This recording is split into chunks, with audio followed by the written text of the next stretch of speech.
आपने कुछ ऐसे इशारे दिए जो आने वाले वक्तों में बता रहे हैं कि काम हो रहा है किसी बड़े मंसूबे पर।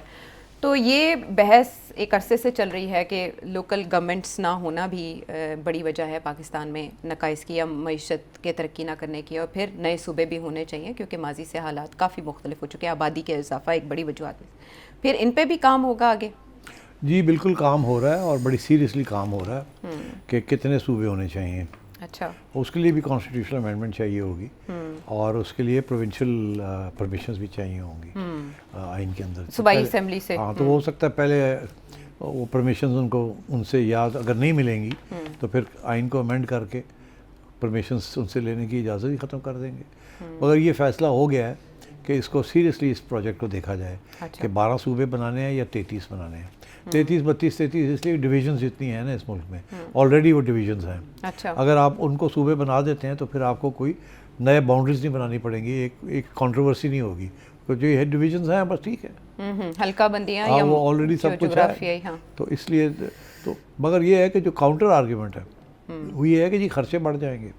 अभी 4 प्रोविंसेस के ऊपर इतने पैसे लगते हैं, गवर्नर, चीफ मिनिस्टर, आना जाना, चवी गाड़ियाँ, गवर्नर हाउस है, फिर कहते हैं जी पता नहीं 33 गवर्नर हाउस होंगे एंड सो ऑन।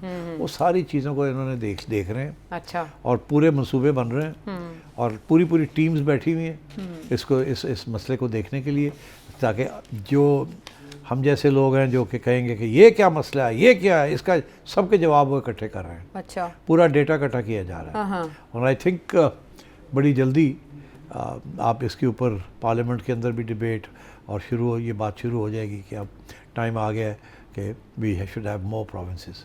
वो इसलिए एक तो इनका ये ख्याल है कि करप्शन कम हो जाएगी। ये प्रूव करेंगे कि जी जैसे लोकल गवर्नमेंट में इतनी करप्शन नहीं होती, फंड्स इस्तेमाल होते हैं, तो ये किस्म की हाइब्रिड किस्म की लोकल गवर्नमेंट होगी। ये हाइब्रिड की तरफ बड़े सारे जा रहे हैं क्योंकि उन्होंने कहा जी प्योर लोकल गवर्नमेंट भी नहीं बनती, प्रोविंस नहीं बनने देते। 4 प्रोविंसेस वो कहते हैं हमारे पावर जा रहे हैं, हम नहीं प्रोविंसेस जो है वो भी वहाँ भी बड़े मसले हैं। तो बेस्ट ये है कि दरमियाना रास्ता ढूंढा जाए। अच्छा, दरमियाना रास्ता या तो 12 प्रोविंसेस या फिर डिवीजन जितनी है उतनी प्रोविंसेस बन जाए। और फिर वो ये देख रहे हैं कि फिर किस तरीके से खर्चे कम हो और प्रोडक्टिविटी ज़्यादा हो, काम ज़्यादा हो, कंपटीशन आपस में ज़्यादा हो। ठीक। तो ये काफ़ी कॉम्प्लेक्स किस्म का फॉर्मूला है। मगर उनका ये ख्याल है कि अमेरिका में भी ऐसे ही है, इंडिया में भी ऐसे ही है, और जगह पे भी ऐसे ही है। It's a better system with the passage of time सब ने किया ये। लेकिन सिर साहब यहाँ पे तो सिंध तो कम से कम मानता है इस मामले पे, पीपल्स पार्टी तो मादा नहीं दिखाई देती। नहीं, यही तो बात है ना, यही तो बात है। और कहा जा रहा है कि पंजाब से शुरू कर लें। शुरू हालांकि गवर्नेंस के मामले में अगर हम देखें पंजाब बेहतर है। तो मेरा ख्याल है कि दैट इज़ वाई जब आप कहती है ना कि पीटीआई और पीपल्स पार्टी इकट्ठे हो जाए। पीटीआई तो जो हो अंग्रेजी का मुहावरा is in the dog house, ये मुहावरा है कि वो डॉग हाउस में पीटीआई बेचारे पीटीआई। तो क्या आप समझती हैं कि वो पीपल्स पार्टी को भी उधर डॉग हाउस में जाना चाहेंगे? वो पीपल्स पार्टी ने बड़ी कुर्बानियाँ दी हैं। ये वाहिद पार्टी है जो कि किसी के कंधे के ऊपर बैठ के नहीं आई पावर में। ये वो पार्टी है। अच्छा। और इस पार्टी की सैक्रिफाइसेस बहुत है। हाँ, जानों के नजराने तो नजराने पाकिस्तान की तारीख में सबसे ज़्यादा। तो इसलिए पीपल्स पार्टी के बारे में जो भी आप समझें, एक तो ये कि प्रोग्रेसिव पार्टी है compare to the other parties, ठीक। दूसरी चीज़ ये है कि कुर्बानियाँ बहुत है। हाँ, पाकिस्तान खपे बहुत कुर्बानियाँ हैं। और तीसरी चीज़ ये है कि ये कभी भी ना Zulfikar Ali Bhutto civil military bureaucracy के कंधों के ऊपर आए, आवाम की वोट के साथ आए। अच्छा। और उसके बाद भी मोहतरमा भी आवाम के वोट के साथ आई।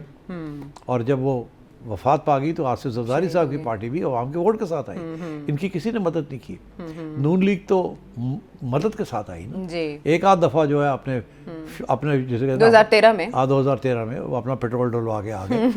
उससे पहले तो धक्का स्टार्ट ही था। उसे भी आसिफ जरदारी साहब आ रहे उसका इलेक्शन कहा करते थे 2013 जो भी है तनकीद अपनी और इमरान खान साहब भी ऐसे ही आए थे, बिल्कुल इस पर कोई शक नहीं है। 2018 में इमरान खान साहब को बनाने वाले कौन और लाने वाले कौन और निकालने वाले कौन। मेरा ख्याल है कि अगर ऐसा कोई फार्मूला कहीं तय पा रहा है और इस पर काम हो रहा है, माजी से मुख्तलिफ ही होगा क्योंकि पहले भी कमेटियाँ बनती रही हैं, ज़िया साहब के भी दौर में बनी, अब की बार मुख्तलिफ होगा और इम्प्लीमेंट किया जाएगा बाय आयरन है। आई डोंट नो इम्प्लीमेंट हो सकेगा कि नहीं। अच्छा, लड़ाई झगड़े हो जाएंगे।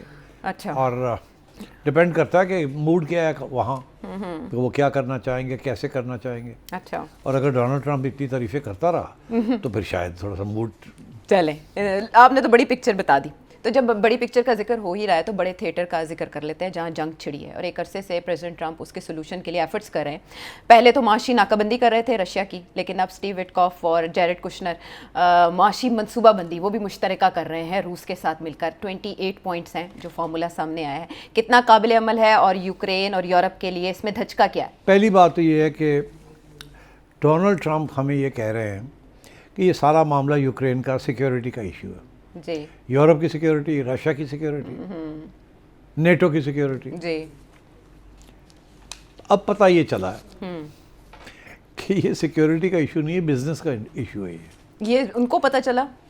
नहीं, अब बाहर बात आ रही है आहिस्ता आहिस्ता। अच्छा, पहले ये बात बाहर नहीं आ रही थी कि कोई बिजनेस के इसके अंदर भी इंटरेस्ट हैं कि जंग ये ख़त्म हो और अमेरिका और रूस कारोबार शुरू करें। मैं उधर बाद में आऊँगा। अच्छा, पहले मैं आपको बताता हूँ कि इस सूरत हाल इस वक्त है क्या। मैं इस इशू पे बाद में आऊँगा। फाइनल स्टेज ये आई है कि अभी अमेरिका ने और रूस ने बैठ के एक 28 पॉइंट प्लान यूक्रेन का बनाया है जी कि यूक्रेन के अंदर जंग ख़त्म की जाए और अमन लाया जाए। जी उसके बाद लोगों ने इल्ज़ाम लगा दिया कि ये तो रूस वालों ने प्लान बना के दे दिया। हाँ, ये उनके नुक्ता नज़र से इसमें ज़्यादा निकात हैं जो रूस को फ़ायदा दे रहे हैं। तो और ये कहा तो जा रहा है। रूस का प्लान है। क्या इसमें था जो वो कहते हैं रूस का है? एक तो ये था कि इस प्लान के अंदर जो 28 वाला पॉइंट वाला प्लान है, इसके अंदर ये था कि जो इलाके इस वक्त रूस ने कॉन्कर कर लिए हैं जी, वो अब लीगली रूस का हिस्सा समझे रूस जाएंगे। का हिस्सा समझे जाएंगे और रूस आलमी बरादरी से मनवाएगा और कॉन्स्टिट्यूशन में देंगे। लिखवाएगा। जी और ये मानना पड़ेगा ना, ये अग्रीमेंट है ना कि this will be the international agreement. अच्छा, दूसरी बात ये है कि यूक्रेन जो रह जाएगा 20% रूस ले गया, बाकी कोई 70-80% रह गया। वो फौज लंबी चौड़ी फौज नहीं रख सकेगा। यूरोपियंस कह रहे थे कि जी 8 लाख के करीब फौजी होंगे हमारे, जी ये कहते हैं 2 लाख होंगे। अब वो इसमें कोई फिगर आ रही है कि जी 4 लाख 5 लाख से ज़्यादा आप फौज नहीं रख सकते हो। यूक्रेन बहुत बड़ा मुल्क है। जी जी तो दूसरा पॉइंट ये था कि रशिया की बात मानी गई कि फौज जो है कम की जाएगी उसकी लिमिट। तीसरी चीज़ ये है कि यूक्रेन नेटो में नहीं रहेगा। जी, ये इब्तदाई नेटो में ये नहीं रहेगा। और जो इलाके रूस ने लिए हैं वो एक किस्म के बफर बन जाएगा buffer between zone. Russia and Europe. जी और ये न्यूट्रल बन जाए जैसे स्विट्जरलैंड न्यूट्रल है। ये नहीं कि जी इनके साथ कोई सिक्योरिटी गारंटीज होंगी अच्छा। नेटो की, नहीं। सिक्योरिटी गारंटीज अगर होंगी तो वो अमेरिका और रूस दे सकते हैं वो सिक्योरिटी गारंटीज, मगर यूरोप और नेटो जो है वो उसमें नहीं आना चाहिए। बिकॉज नेटो का जो चक्कर है ना, ये नेटो का चक्कर ये है कि नेटो